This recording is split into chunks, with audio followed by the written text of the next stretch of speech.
स्वागत करने के लिए मध्य प्रदेश के यशस्वी मुख्यमंत्री डॉक्टर मोहन यादव जी का और हमारे सम्मानीय अतिथियों का नमस्कार, सुप्रभात। राष्ट्रीय एकता और अखंडता को समर्पित इस पर्व में पधारे माननीय मुख्यमंत्री, सम्मानीय अतिथियों, समस्त अधिकारियों, प्रतिभागियों और मीडिया मित्रों का हार्दिक स्वागत, अभिनंदन। आज का ये दिन केवल एक तारीख नहीं, एक तिथि नहीं, बल्कि राष्ट्रभक्ति और संकल्प का एक पावन पर्व है। यह अवसर है उस महान विभूति को नमन करने का जिन्होंने अपने दृढ़ निश्चय से भारत को एक सूत्र में पिरोया। लौह पुरुष सरदार विठल भाई पटेल।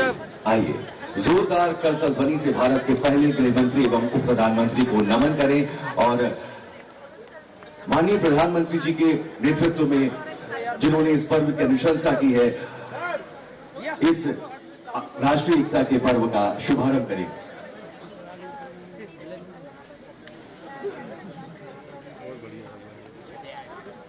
भैया पीछे हो यार थोड़ा। दीपक जो कि प्रतीक है उजास का, उजाले का, हमारे देश में, हमारे प्रदेश में प्रगति का उजाला, उजास फैलता रहे।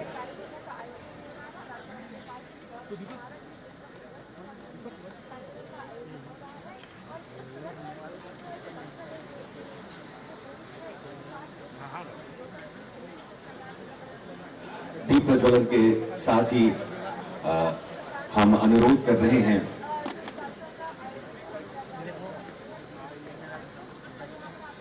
दीप प्रज्वलन के साथ ही हम अनुरोध माननीय मुख्यमंत्री जी से और अतिथियों से कि वो कृपया भारत माता एवं सरदार वल्लभ भाई पटेल की सामने से हट जाओ यार। चित्र पर पुष्पार्पण करें। कर चुके और अब अतिथियों के सामने स्वागत के लिए सबसे पहले मैं माननीय मुख्यमंत्री जी के स्वागत के लिए श्री शिवशेखर शुक्ला जी, अतिरिक्त मुख्य सचिव गृह विभाग को मंच पर आमंत्रित कर रहा हूं। सब नील डाउन कर जाओ भाई लोगों, बैठ के कर लो।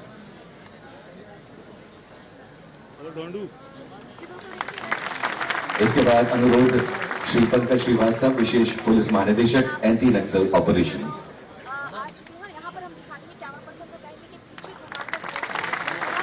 अब अनुरोध है श्री राकेश गुप्ता जी, निदेशक खेल एवं युवक कल्याण विभाग। माननीय मुख्यमंत्री जी का स्वागत करेंगे।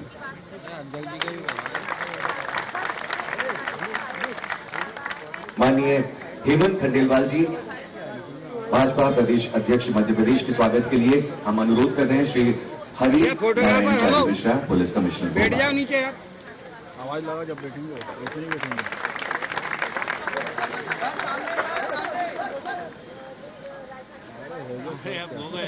माननीय संस्कृति मंत्री धर्मेंद्र सिंह लोधी जी के स्वागत के लिए अनुरोध है श्री कौशलेंद्र विक्रम सिंह, कलेक्टर भोपाल।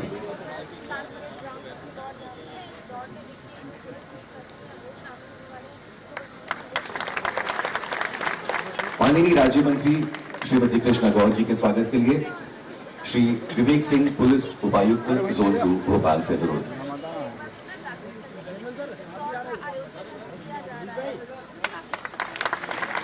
लोकप्रिय विधायक हुजूर श्री रामेश्वर शर्मा जी के स्वागत के लिए अनुरोध है श्री जितेंद्र पवार जी से, पुलिस उपायुक्त यातायात। आया कहाँ है भैया? फोटो कहाँ पर भाई साहब? हम लोग को दिक्कत हो रही है, मोदी गढ़वा क्या?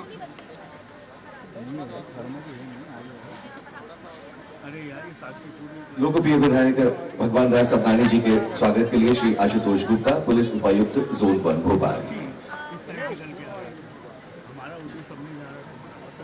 महापौर भोपाल श्रीमती मालती राय जी के स्वागत के लिए सुश्री सोनाक्षी सक्सेना, पुलिस उपायुक्त असूचना एवं सुरक्षा भोपाल।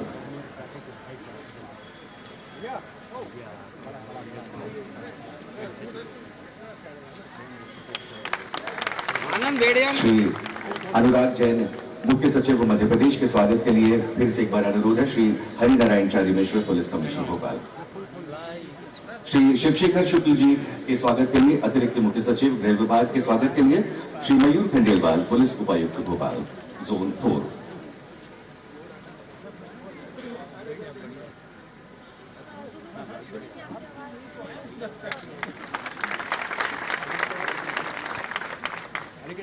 श्री पंकज श्रीवास्तव, विशेष पुलिस महानिदेशक एंटी नक्सल ऑपरेशन के स्वागत के लिए हम अनुरोध कर रहे हैं श्री अभिनव चौक से, पुलिस उपायुक्त जोन 3 भोपाल।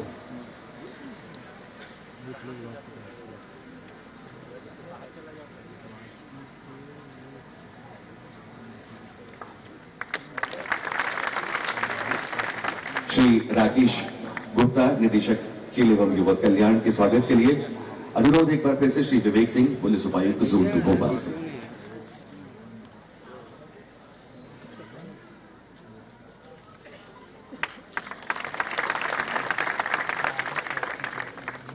और आज के कार्यक्रम में हम स्वागत भाषण के लिए अनुरोध कर रहे हैं माननीय संस्कृति मंत्री श्री धर्मेंद्र सिंह लोधी जी से।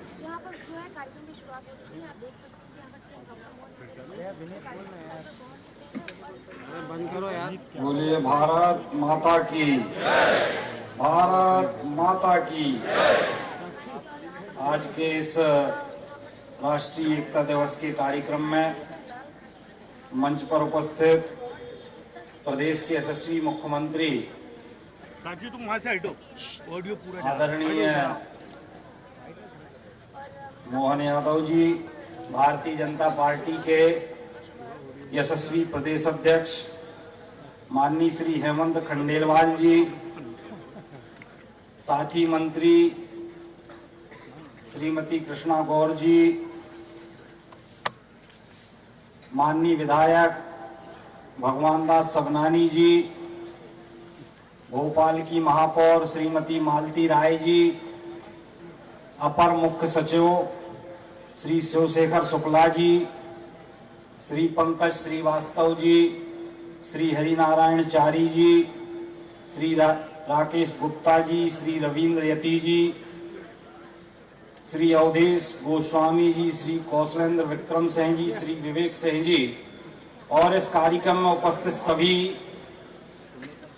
गणमान्य नागरिकगण, सभी जनप्रतिनिधिगण, बड़ी संख्या में इस कार्यक्रम में उपस्थित छात्र छात्राएं और रन फॉर यूनिटी की इस दौड़ में भाग लेने वाले सभी लोगों का मैं इस मंच के माध्यम से बहुत बहुत स्वागत करता हूं, वंदन करता हूं, अभिनंदन करता हूं। साथियों, हम सब जानते हैं कि आज सरदार वल्लभ भाई पटेल जी की जयंती है और सरदार वल्लभ भाई पटेल जी की जयंती को हम एक राष्ट्रीय एकता दिवस के रूप में मनाते हैं। और आज यशस्वी प्रधानमंत्री माननीय नरेंद्र मोदी जी के नेतृत्व में केवल मध्य प्रदेश ही नहीं, पूरे देश में सरदार वल्लभ भाई पटेल की स्मृति में हमने आज ये जो रन फॉर यूनिटी पूरे देश में एक साथ प्रधानमंत्री सहित सभी राज्यों में एक साथ शपथ समारोह का यह कार्यक्रम संपन्न हो रहा है। पीछे थोड़े से बच्चे हाथ आगे कर ले तो ठीक रहेगा, मेरे कुछ दिख रहे हैं, कुछ नहीं दिख रहे। मैं बोलते ही बहन अपने नाम जिस प्रकार से लेती है वैसे लेगी, बाकी हम सब अपनी बात करेंगे। मैं सत्यनिष्ठा से शपथ लेता हूं कि मैं राष्ट्र की एकता, अखंडता और सुरक्षा को बनाए रखने के लिए स्वयं को समर्पित करूंगा और अपने देशवासियों के बीच यह संदेश फैलाने का भी भरसक प्रयत्न करूंगा। मैं यह शपथ अपने देश की एकता की भावना से ले रहा हूं, जिसे सरदार वल्लभ भाई पटेल की दूरदर्शिता एवं कार्यों द्वारा संभव बनाया जा सका। मैं अपने देश की आंतरिक सुरक्षा सुनिश्चित करने के लिए अपना योगदान करने का भी सत्यनिष्ठा से संकल्प करता हूँ। भारत माता की एक भारत श्रेष्ठ भारत। आइए, राष्ट्रीय एकता दिवस इस महापर्व को हम मनाते हैं कुछ संगीत के साथ। पुलिस के जवान यहाँ पर पुलिस बैंड द्वारा एक संगीत में छोटी सी प्रस्तुति दी जा रही है। आइए इस प्रस्तुति का आनंद लेते हैं।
और अब माननीय मुख्यमंत्री जी से हम अनुरोध कर रहे हैं कि आज के इस विशिष्ट पर्व पर हमें उद्बोधित करके अनुग्रहित करें।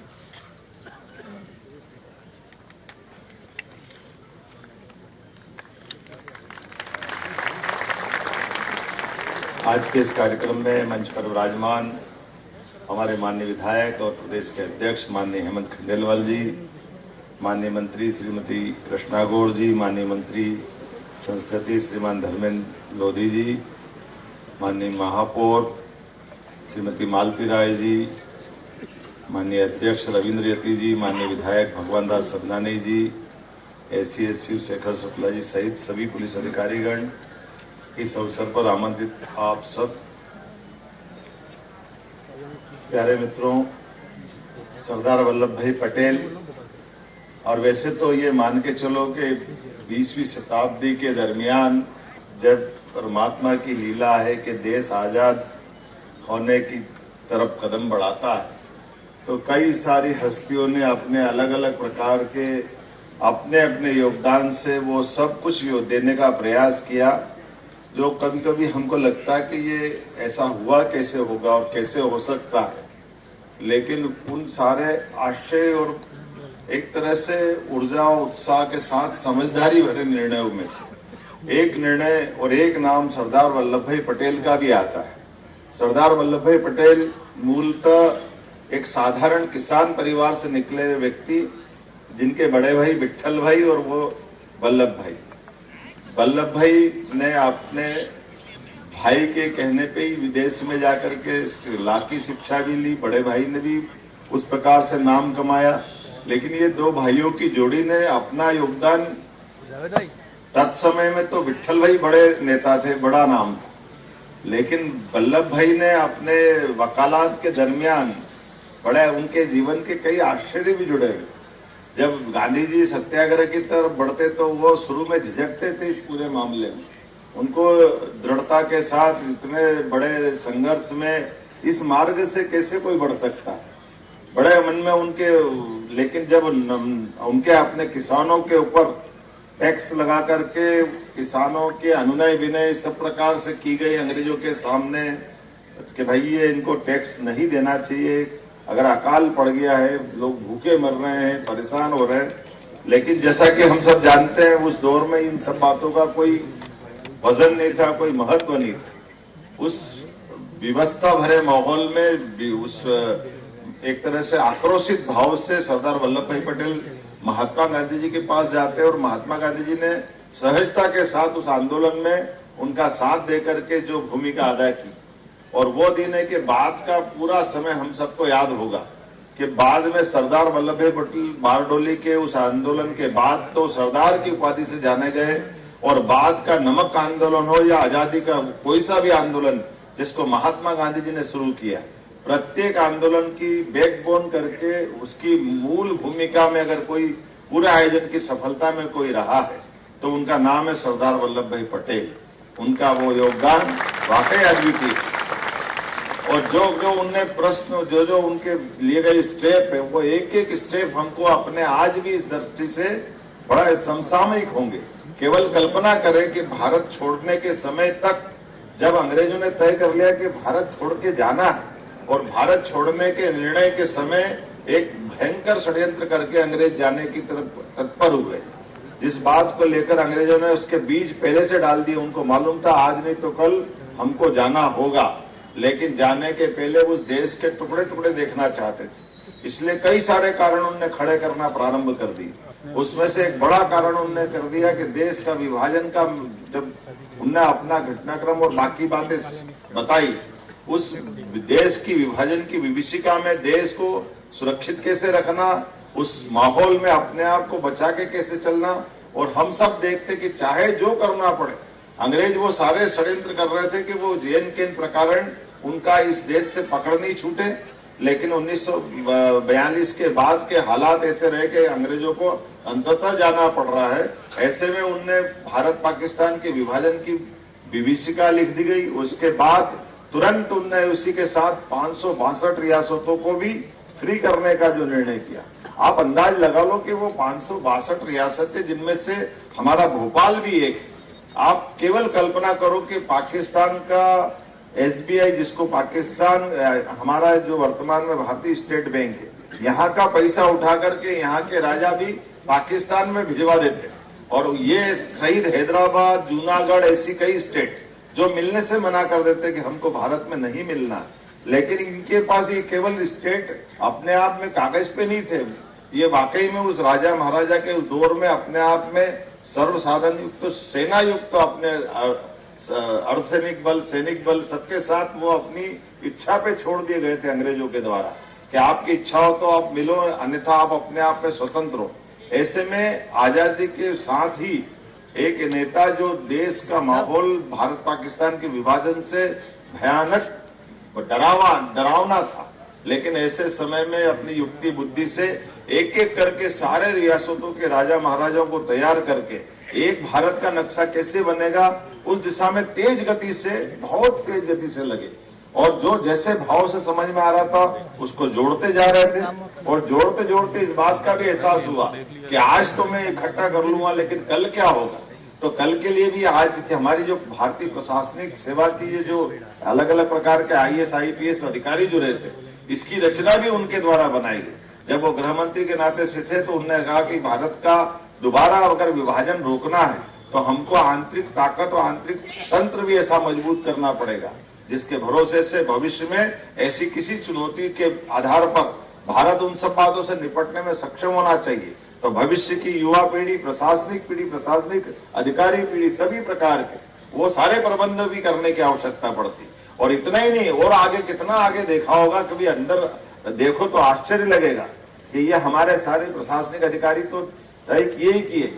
1000 साल पुराना वो विवाद जिसके कारण से भारत की गुलामी की तरफ कदम बढ़ाना चालू हुए थे और भारतीय सनातन संस्कृति का मानमर्दन हुआ था, वो सोमनाथ का मंदिर, जिस सोमनाथ के मंदिर के भरोसे से बाद का कालक्रम पूरे देश ने देखा, दुनिया ने देखा। उन्होंने कहा ये ऐसे जितने उलझे सुलझे प्रश्न हैं, इनके उत्तर भी हमको खोजना पड़ेंगे।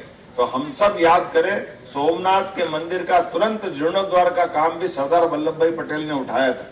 और सरदार वल्लभ भाई पटेल ने जिस सोमनाथ के मंदिर का जीर्णोद्धार का काम कराया, उन्होंने कहा समाज के सहभागिता के माध्यम से मंदिर का निर्माण होना चाहिए और सरकार की व्यवस्था के आधार पर केवल उसका बाकी व्यवस्थाओं में सहयोग होना चाहिए। सरकारी मदद के बगैर इतना बड़ा दिव्य भव्य मंदिर बना करके हमारे पूरे देश का स्वाभिमान जागृत करने का काम भी किया।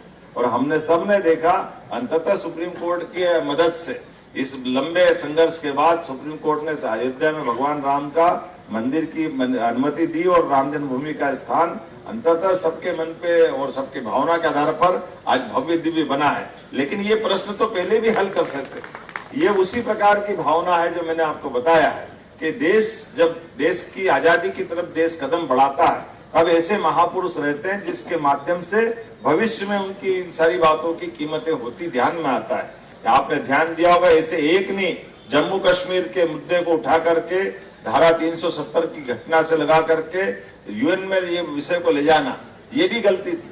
सरदार वल्लभ भाई पटेल ने कहा था कि देश के मसलों को देश के लोग सुलझाएंगे और हम अगर अपने पड़ोस के देश में कहीं विवाद होगा तो पड़ोस के देश के नागरिक और उनके नेता और हमारे नेता बैठकर हल करेंगे। इसमें तीसरे की पंचायती की कोई जरूरत नहीं। और वो हमने सबने भोगा, कि हमने सबने देखा है। और मुझे इस बात की प्रसन्नता है, आज भी यशस्वी प्रधानमंत्री इसी मुद्दे पे कायम है कि हमको कोई थर्ड पार्टी नहीं चाहिए, 1 to 1 बात होना चाहिए, चाहे ऑपरेशन सिंदूर हो या कुछ भी हो। या सरदार वल्लभ भाई पटेल की उसी भावना का प्रकटीकरण। राष्ट्र अपने स्वाभिमान पे गर्व करता है, राष्ट्र अपनी समस्या का समाधान खुद ढूंढना चाहता है और चाहिए भी सही और समर्थ होना चाहिए। ये सरदार वल्लभ भाई पटेल को स्मरण करते करते उनके बताए मार्गों पर चलने का स्वर्णिम अवसर है। और मुझे इस बात की प्रसन्नता है, यशस्वी प्रधानमंत्री का और अभिनंदन करो उनके इस माध्यम से भी, जिनके कारण से राष्ट्रपति, प्रधानमंत्री, हमारी व्यवस्था, ये सरकार के एक अंगांगी भाव हो सकता है। लेकिन इन अंगांगी भाव से दलों की सीमा से ऊपर उठ करके हर व्यक्ति का व्यक्तित्व ने जो अपना इस देश में योगदान दिया है उसको स्मरण कराने की आवश्यकता होना चाहिए। ये इस नाते से मैं मान के चलता हूं कि दलों की सीमा से ऊपर उठ करके हमारे प्रधानमंत्री ने जो केवड़िया नर्मदा सागर के ऊपर जो केवड़िया धाम बनाया है, जिसके माध्यम से सरदार पटेल का वो अप्रतिम योगदान को स्मरण कराने के लिए इतनी ऊंची प्रतिमा, जितना उनका बड़ा काम था वो स्मरण कराते हुए जो ये निर्णय लिया है, जोरदार अभिनंदन करें। मौका पड़े तो हम सबको देखने जाना चाहिए। और उसकी कल्पना भी कितनी अद्भुत की कि हर घर से लोहा जो धातु दे सकते हैं। ये वो सरदार वल्लभ भाई पटेल के प्रति किए गए कामों का हमारे मन में सम्मान भी है। और वो केवड़िया धाम में जिस प्रकार से वो प्रतिमा का, हम कभी कभी दुनिया भर के 7 अजूबे देखने जाते थे, लेकिन असली में जो मूल चीज बनी उसको देखने के लिए, दर्शन के लिए सारे तीर्थों में महातीर्थ बना करके जिस ढंग से उसको स्मरण कराने का। और जैसे मैंने कहा कि दलों की सीमा, हमारे दल के नेता नहीं थे, वो कांग्रेस के नेता थे, लेकिन कांग्रेस के भी नेता हो तो क्या हो गए, देश के अंदर जो काम करे उनका सम्मान करना चाहिए। यही तो लोकतंत्र की खूबसूरती है और यही नरेंद्र मोदी जी की विशेषता है। हमको इसको स्मरण करना चाहिए। आइए हम सब मिलकर के सरदार वल्लभ भाई पटेल को स्मरण करें, उनके किए गए योगदान को नमन करें और सच्चे अर्थों में हम अपने महापुरुषों को याद रखेंगे तो दुनिया की ताकत भारत को कभी कोई इस काली छाया में नहीं समेटेगी और दुनिया के सामने भारत उन्नत मस्तक के साथ हमेशा अपनी विशेषता लिए सबके सामने रहेगा। मेरी अपनी ओर से पुनः आज के इस आयोजन की बधाई, और थोड़ा नया फ्लेवर भी दिया था इसलिए कल्चर मिनिस्ट्री को बधाई देता हूँ। अभी तक तो शपथ और भाषण साथ ही होते हैं, लेकिन गाने का आनंद बीच में दिलाया, मैं इसलिए भी बधाई देना चाहता हूँ। ये अच्छा प्रयोग है, हम सबके लिए सौभाग्य की बात है। मेरी अपनी ओर से पुनः बधाई, बहुत बहुत धन्यवाद। बहुत बहुत धन्यवाद, आभार माननीय मुख्यमंत्री जी सारगर उद्बोधन के लिए। और जैसे कि माननीय मुख्यमंत्री जी ने जिक्र किया केवड़िया धाम का, हम प्रदेशवासियों के लिए, भोपाल वासियों के लिए बहुत गर्व की बात है कि आज वहां माननीय प्रधानमंत्री के समक्ष भोपाल के एक स्कूल की बालिकाओं का समूह वहां पर संगीत की प्रस्तुति दे रहा है, जो पूरे देश से चयनित किया गया है। और अब माननीय मुख्यमंत्री महोदय को स्मृति चिन्ह भेंट करने के लिए अनुरोध कर रहे हैं श्री शिव शेखर शुक्ला, मुख्य सचिव गृह विभाग, एवं श्री पंकज श्रीवास्तव, विशेष पुलिस महानिदेशक, एंटी नक्सल ऑपरेशन। चुप तो रहो यार।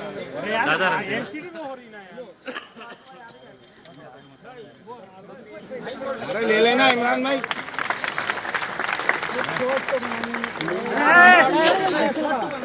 अरे यार सर अरे सर, अरे लाइट पर नीचे करा डोरी नीचे करो, मेरा मत देना आईडी।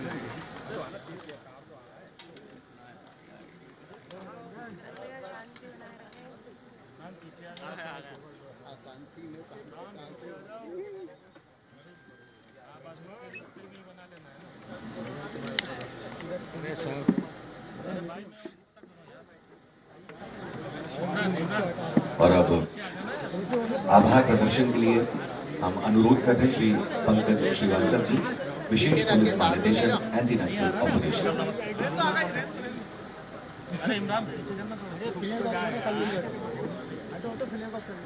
लौह पुरुष भारत रत्न सरदार वल्लभ भाई पटेल जी की 150वीं जयंती के अवसर पर आयोजित राष्ट्रीय एकता दिवस के इस भव्य समारोह का मुख्य आतिथ्य स्वीकार करने के लिए प्रदेश के यशस्वी मुख्यमंत्री माननीय डॉक्टर मोहन यादव का संस्कृति विभाग एवं गृह विभाग मध्य प्रदेश हृदय से आभार व्यक्त करते हैं। कार्यक्रम में पधारकर शोभा बढ़ाने के लिए मध्य प्रदेश शासन की मंत्री माननीय कृष्णा गौर, श्री धर्मेंद्र लोधी एवं मंच पर विराजमान मध्य प्रदेश भाजपा के अध्यक्ष माननीय हेमंत खंडेलवाल,